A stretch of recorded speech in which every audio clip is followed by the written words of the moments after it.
Welcome back to the channel. Welcome back to another episode of the Freshman 15 Football Podcast. This is episode 16 now, so we are way at the very end of the season. Now, for this week, we had to talk about the semifinals of the CFP and the national title game on Monday. So last week, two great games, two great finishes. But before we talk about it tonight, hit that like, hit that sub button for more vids like this. And with that said, Tyler, what's up, my man? Not much, man. Like last weekend, first off, Happy New Year. But we experienced probably the best two college football games that they've had in the college football playoff era. So, I mean, you can't complain. Like the outcomes weren't what we thought they were going to be. At least both of mine weren't. But hey, man, we're in for a David versus Goliath here for the CFP championship. So it couldn't get any better than this. More to that in a second. So look, I know how you're feeling based on your game, so we'll kind of save that one for the secondary one, talking about that Ohio State game. Yeah. But kind of walking through it, right? Because we got to just jump right into it. Michigan and TCU from last week. So I know we talked about this game a lot in the last episode. We thought that it was kind of a mismatch of what we expected to see happen. So I went back and I watched the game again, and it couldn't have gotten off to a rockier start for Michigan because you had the pick six by McCarthy. You then go down by fumbling in the red zone, and then you go down 21-3. So it started bad, and it wasn't what we expected. We thought that it was going to be a slam by Michigan on TCU, which didn't happen, right? But then you have Michigan who kept fighting back. You have, I think, for me, watching the game, I thought that the flea flicker kind of brought them back up, kind of energized them a little bit. Mm-hmm. But I think what happened was that late flurry by TCU. You have the D. Winters pick six, the big score by Quentin Johnson on third and whatever that was. Yeah. And I think more so not the game itself, because we'll talk about the national title game, but more so the game itself. And I look at it from the lens of being Michigan and a Michigan fan.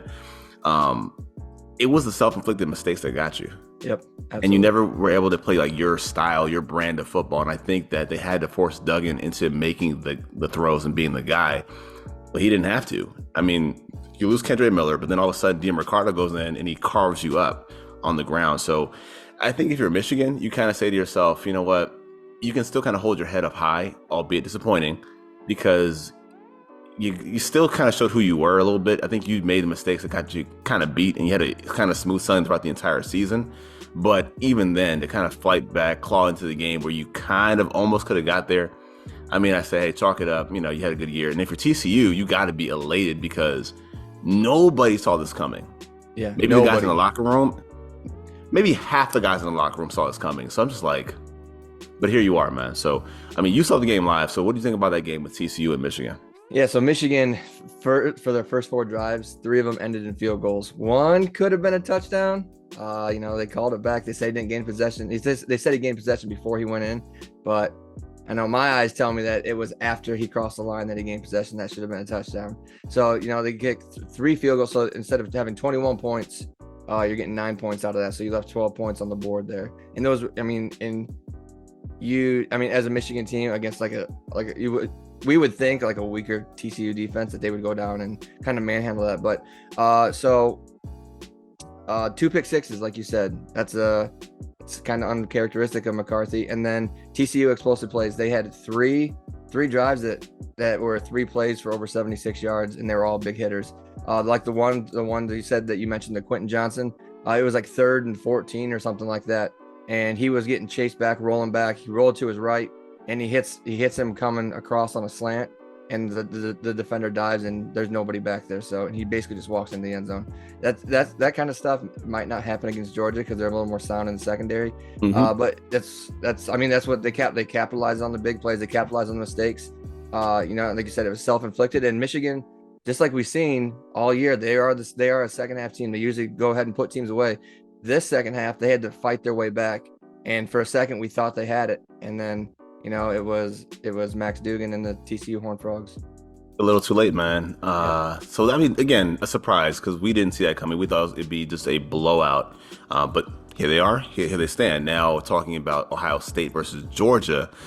Tell you what, man, this is your game, so you lead the way, man. Go ahead. So first off, I'm going to say I know a lot of people were hating on C.J. Stroud because of what he did against Michigan. They think him and Ryan Day played it conservative, which they did, but there's a lot of hate thrown towards C.J. Stroud. Well, this game against Georgia, probably against the best defense he's ever played against, he was lights out. Best game of his career.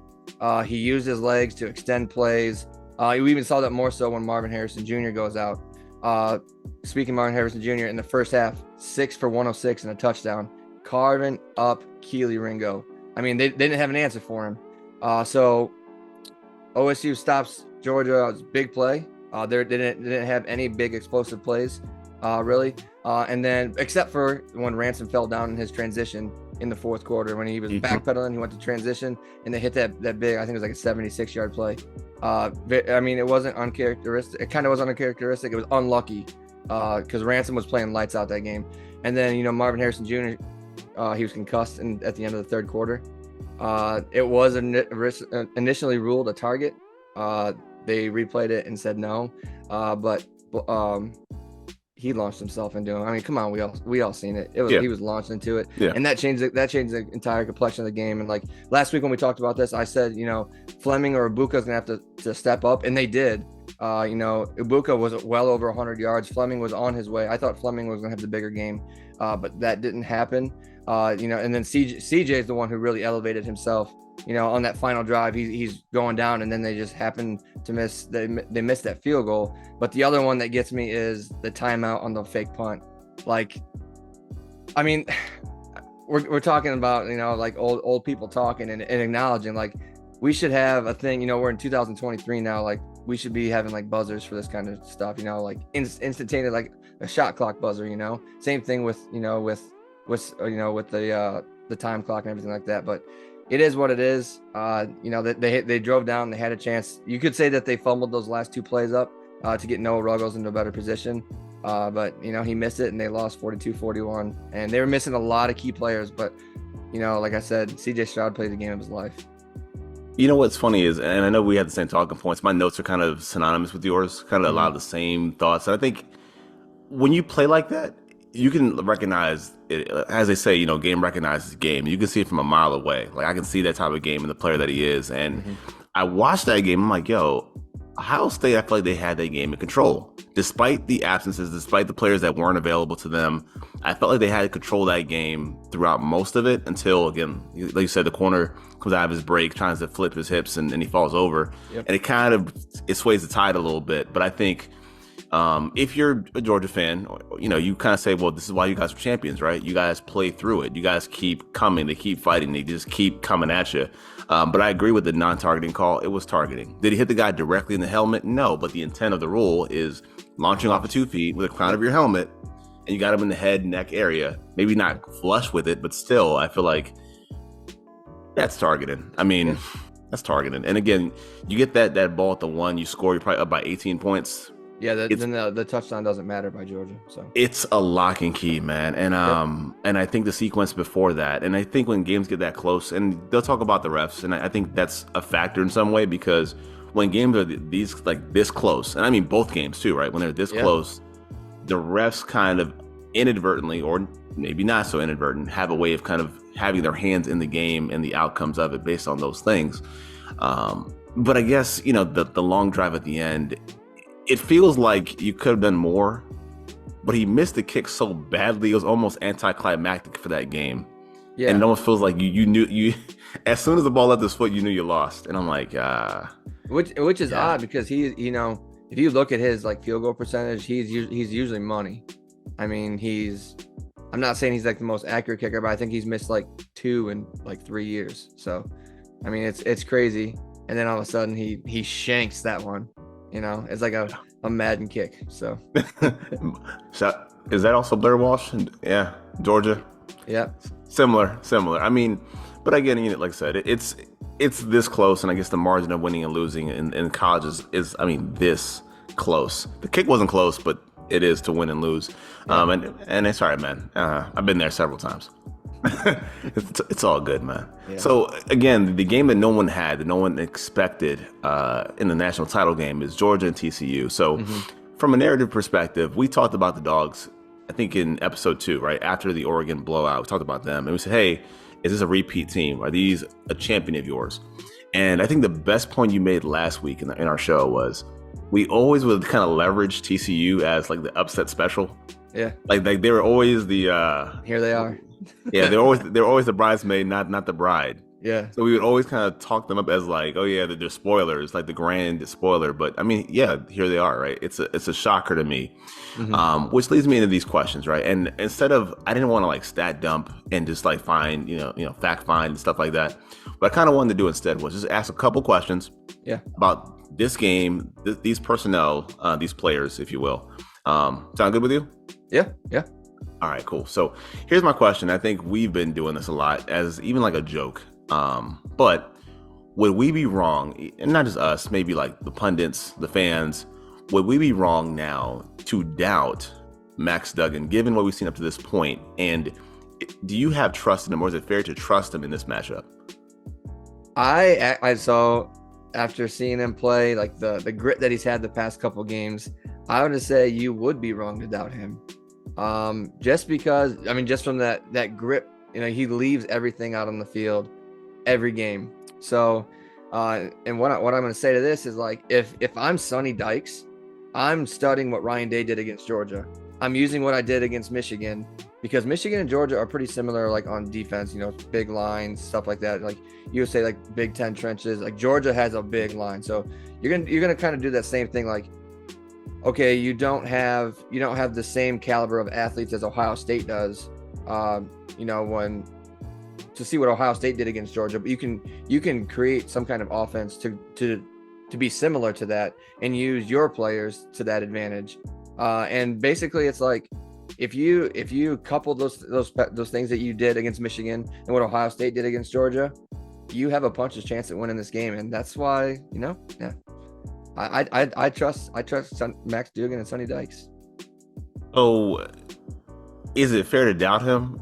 Yeah, I think it's on the table. I really do. And the reason why I say it is because the game that he played that he won wasn't that great. Right. It wasn't that great. And I think he's never seen the caliber of defenses that he's going to see in these next two games. It just so happens that last week he was staked to a big lead. So if you go from the 21-3, at that point you see Michigan go on a tear, and they went on a bit of a run, and they never had to thrust the game upon his shoulders. I just think this game might be a shootout, and I think that Georgia, from wire to wire, from start to finish, is more equipped to score, and they will not make those same mistakes in the red zone. Just compare the quarterbacks, right? You have a young Michigan quarterback versus a 25-year-old quarterback. Yeah, Van Wilder, a guy who's been around the block, right? But yeah. I mean, that said, the quarterback I think is really good. I think Stetson Bennett is a very good quarterback with the help that supports him.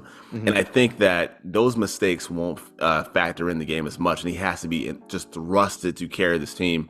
And I think that that's going to be the difficulty there. And I trust him as the main guy and having to throw the ball 40, 50 times? No, I don't. I think that the Georgia defense is better than what they showed against Ohio State. And again, I think Ohio State is a premier offense completely all the way around 360. So I think that's the differential. Yeah. And so the second question I have with this matchup is kind of open-ended. So feel free. Yeah. I guess I'll lead the way here. Yeah. But my second question when it comes to this game is the most important player on the field is blank. And I had said it's Quentin Johnson. And I say that because you're going to see a very, very stout team. I think the Bulldogs will play the run 10 times better than what you saw last week. Michigan kind of let themselves get out of their running lanes. They got kind of pushed around. I don't think you can push around the Bulldogs up front. And I think that leaves a heavy burden on the quarterback and the receiver to deliver. We kind of saw what happened with Ringo last week. He can be had, and I think that's going to be it. It's going to be Quentin Johnson. You're going to get featured a whole lot. The ball will come your way.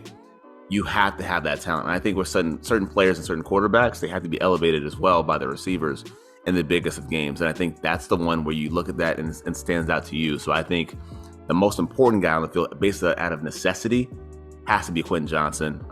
Who's your guy? I'm going to go with the guy we just talked about, Max. So he's got to protect the ball. He's got to manage the game, extend plays with his legs, and leave it. He's basically got to leave it all on the line again, because I don't know if he's declared for the draft or not, or if he's even eligible. But this is his welcome moment. He's going against the big dogs. So like I said earlier, like if you look at what Ohio State did, like cool, they stopped Ohio State's running game, but they let CJ Stroud run. LSU's defense. I mean, LSU's offense carved up Georgia's defense. I can't remember if that quarterback, if Daniels carved him up with his legs too. But if he did, I mean, Max, we've seen Max use his legs when he needs to, and I think that's going to be the key. Like, will he be able to extend plays much like CJ did against that stout Georgia front seven, because that secondary can be had. Yeah, man. It's it's hard, man. It's so hard, and I think we can see it, we can envision it, but I think our gut feel, and I think you're going the same way. So your gut feel is taking you towards the Bulldogs. So it's hard to ask you the next question, but we'll try it anyway. Yeah. So in similar fashion to last week, I'll answer the question and then I'll flip it back to you, and I guess I'll answer it this way. TCU will win this game, which I do think is kind of not a long shot, but it's not one I feel confident in picking. But TCU will win the game if they get the turnovers.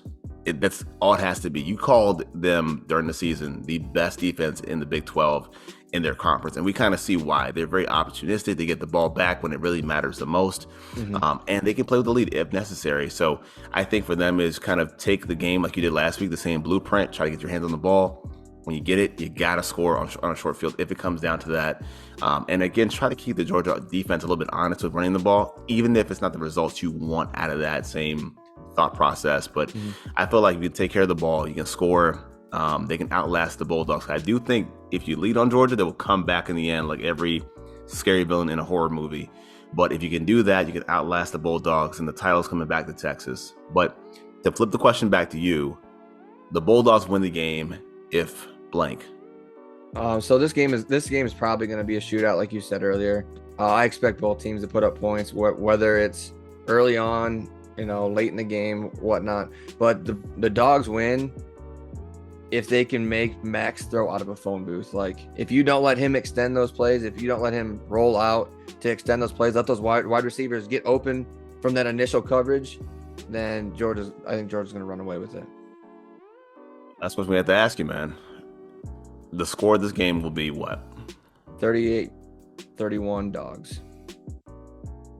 So I got a little bit of a wider margin here. And I'm probably slacking, but I'm saying, I want to say 41-24 Dogs also. I think we kind of feel the same thing. And I know a lot of us don't like, well, not us, that's you.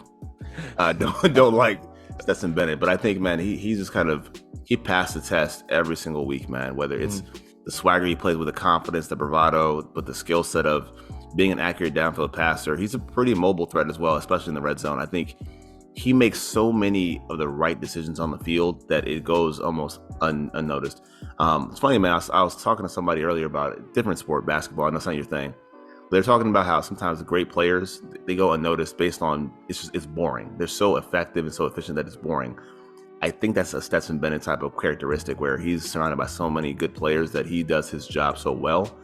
It's boring, and it seems like, it's cliche or whatever. But I think that's going to be it, man. I think just the efficiency of the Bulldogs offense, their talent on defense, should allow them to kind of be the better team on the field and win by a pretty fair margin, 3 scores or whatever the case is, man. But that's what I got, man. So before we slide up out of here, any last thoughts?